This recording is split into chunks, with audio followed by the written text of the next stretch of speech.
สัมปทเทนวตารสัตเดอันทจันตาไลสัสหาสเกวิสติสัตสหสานะนะเมียมเสรสาอาหังยมประการณาสมกรานถวายบังคมในพระสัมมาสัมพุทธทั้งหลาย104 พระองค์พอง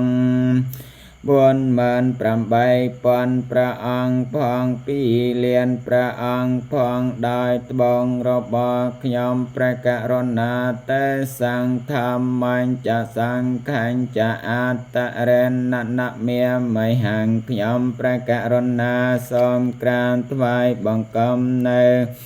ព្រះធម៌ផងនៅព្រះសង្ឃផងរបស់ព្រះសម្មាសម្ពុទ្ធទាំងឡាយនងដោយក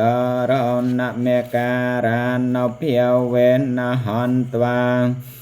សម្ពេអបាទវេអនេកាអន្តរិយាពេវិញ្ញាសន្តអសេសតាដោយអនុភាពនៃកិរិយានមសិកាថ្វាយបង្គំសូមឲ្យកំចាត់បងនៅអបត្រមទាំងឡាយទាំងសេចក្តីអន្តរាយទាំងឡាយជាអនេកចលឲ្យវិញ្ញាណទៅកំបីមានសេសឡើយ